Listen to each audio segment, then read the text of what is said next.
Chinese बहू। Chinese बहू हमारी याद तो है ना आपको? भूले तो नहीं ना?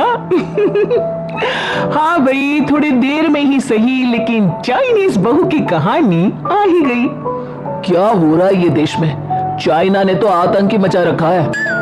अरे क्या हो गया? क्यों चाइना को कोसता रहता है? भूल मत, तेरी ससुराल चाइना की ही है। हाँ माँ, पर ये देखना, लड़ाई झगड़े, ये बीमारी, ऊपर से ये देश कितना चालाक है, अंदर न जाने क्या क्या करता रहता है। तभी अंदर से बहू की चिल्लाने की आवाज आती है। अरे क्या हो गया बहू, क्यों चिल्ला रही है? माँ जी, ये देखिए, ये रूस ने यूक्रेन की हालत क्या कर दी है। ऊपर से चाइना में दोबारा लॉकडाउन लग गया है। माँ जी, अब क्या किया जाए? अरे तो तुम लोगों को क्या परेशानी हो रही है? मैं तो यही नहीं समझ पा रही हूँ। वो क्या है ना माँ, हम लोग चाइना जाने की सोच रहे थे, सांगसू के भाई की शादी है। तो क्या? अरे कौन सा उन लोगों के यहाँ भाई घोड़ी चढ़ता है जो बहन काजल लगाकर नेक लगी? माँ जी, उसकी आंखें बहुत छोटी छोटी है, उसमें या तो पुतली रह सकती है या काजल। साले की पुतली निकाल कर काजल लगा दो, अंधा कहीं का। क्या क्या बोले तुम मेरे भाई के बारे में? अरे नहीं नहीं बहू, वो तो बोल रहा था कि तुझे नेक मिल जाएगा। बहन है ना तू उसकी। नहीं नहीं माँ जी, मैं सब समझती, ये मेरे भाई को मजाक बनाते रहती। कितना सीधा है मेरा भाई, बिल्कुल छिपकली जैसा। नहीं नहीं बहू, सीधा गाय जैसा होता है। सही पकड़े हैं माँ जी। हाँ, तो मेरे भाई की शादी है, मैं चाइना जरूर जाऊंगी। तभी पड़ोसन आ जाती है। अरे नहीं नहीं बहू, तू कहीं ना जा, हम लोगों का मन कैसे लगेगा तेरे बिना। ले बहू, तेरे भाई के लिए ये शॉल रख ले, हमारी तरफ से गिफ्ट कर देना। हाय रे, सब कितने अच्छे हैं। मेरी चाइनीज बहू को कितने प्यार से तुम लोगों ने एक्सेप्ट कर लिया। सच में बड़ी भाग्यशाली हूं मैं। कैसी बात कर रही है? ये तो हम लोगों के देश की खूबसूरती है कि हर किसी को दिल से अपना लेते हैं, बस वो भी दिल से हमें अपना समझे। कैसी बात कर रही है आंटी जी? मेरे लिए आप सब सासू माँ जैसी ही हैं। मुझे भारत बहुत अच्छा लगता है, ये सबसे अच्छा देश है। मेरा भारत महान। वैसे भी लड़की की शादी जहाँ होती है वो तो वही की हो जाती है ना। जीती रे बहू, सही बोल रही है। औरत तो होती ही पानी की तरह है, जो जहाँ जैसे रखे वैसी ही शेप ले लेती है। आंटी जी, ये थोड़ा सा ज्यादा हो गया, समझ नहीं आया। नो प्रॉब्लम, मैं चाय बना कर लाती हूँ।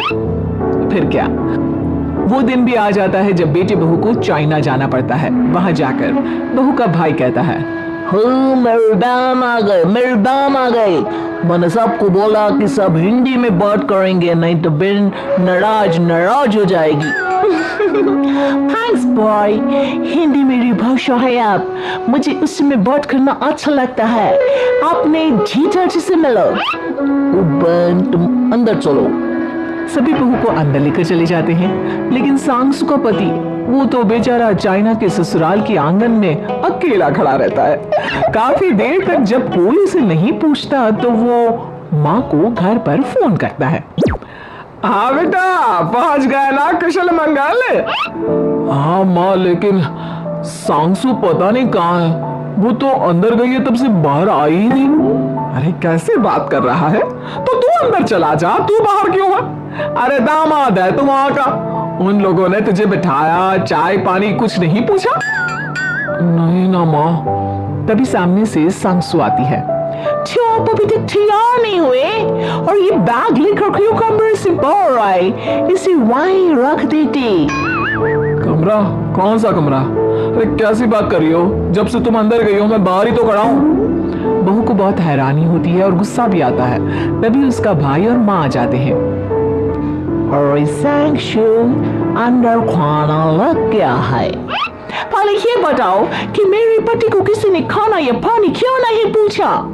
वो भारत से ससुराल पहली बार आया है, वो भी मेरे कहने पर।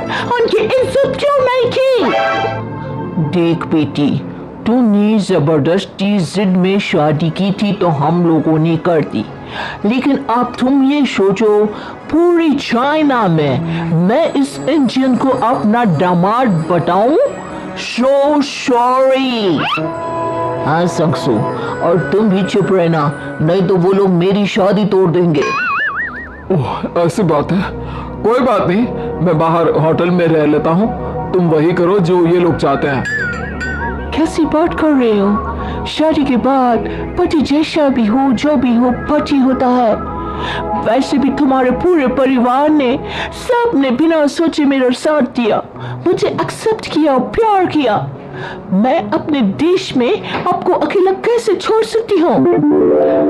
ये हिंदी फिल्म का ड्रामा बंद करो, मैं अब ये बर्दाश्त नहीं करूंगी। चुपचाप अंदर चलो, नहीं तो ये शादी वादी यहीं खत्म करके इसे अकेले ही इंडिया जाना पड़ेगा। कैसी बात कर रही है अम्मा? ये मेरे पति हैं। नहीं था, हम लोगों ने यहाँ वकील को बुला लिया है, जिसके बाद अब तेरा तलाक करा के हम यहाँ के चाइनीज लड़के से तेरी शादी करा देंगे। अरे कैसी बात कर रहे हो? हम तो यहाँ तुम्हारी शादी के लिए आए थे। नहीं नहीं, मैं सांसू के बिना नहीं रह सकता हूँ। हाई वोल्टेज ड्रामा होने के बाद से ही सारा माहौल खराब हो जाता है कि तभी एक लड़की आती है। मैंने सारा इंतजाम कर दिया है, सांसू की शादी का मंडप परसों लग जाएगा, तब तक इसके पति को कमरे में बंद कर देते हैं। सभी सांसू के पति का हाथ बांधकर उसे कमरे में बंद कर देते हैं। ये क्या कानूनी है? हम लोग मेरे पति की शादी नहीं कर सकते हैं। मैं किसी से शादी नहीं करूंगी, ये साफ बात है। पहले मैं अपनी शादी करूं, फिर तेरी भी शादी करवा दूंगा। सब कुछ तय हो जाता है, भाई की शादी हो जाती है। फिर वो दिन भी आ जाता है जब सांसू की शादी वो लोग जबरदस्ती करने के लिए उसे मंडप पर ले जाते हैं। ऐसा मत करो, ये मेरी बीवी है। मैं किसी से शादी नहीं करूंगी। कैसे नहीं करेगी शादी? शादी तो तेरा बाप भी करेगा। हो, मैं करूंगा शादी। प्लीज कोई मेरी शादी किसी अच्छा औरत से करवा दे। चुप, बिल्कुल चुप। फिर माँ सांसू और उसके पति से कहती है, तुम लोगों का बच्चा मेरी कैद में है। अगर तुम लोगों ने कोई भी होशियारी की तो मैं इस बच्चे को मार दूंगी।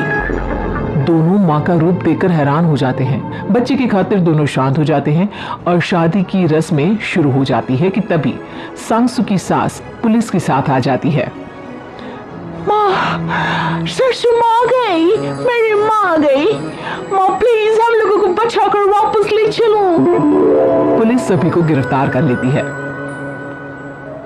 बेटे के बच्चे को मारने की धमकी तो कोई चुड़ैल ही दे सकती है। अरे तो ये चुड़ैल ही तो है। ये सही बोल रहे हैं, ये औरत किसी चुड़ैल से कम नहीं है। तभी उन लोगों का बच्चा भी आकर सांसू के गले लग जाता है। माँ, तू सही समय पर आ गई, लेकिन तुझे कैसे पता चला कि यहाँ ये सब हो रहा है? बेटा, ये चाइनीज लोग ना होते ही धोखेबाज है। इन लोगों पर मुझे भरोसा नहीं था, इसलिए मैंने तेरे फोन को हमेशा के लिए मेरे फोन से अटैच कर दिया था, जिससे तेरे आसपास होने वाली सारी बात मैं सुनती रहूं। उस दिन भी मेरी तेरी बात हो रही थी तो तेरा फोन ऑन था, मैं सब समझ गई थी। मुझे माफ कर दो। नहीं, बिल्कुल नहीं। चलिए माँ जी, इंडिया वापस चलते हैं। आज के बाद मैं यहाँ कभी नहीं आऊंगी।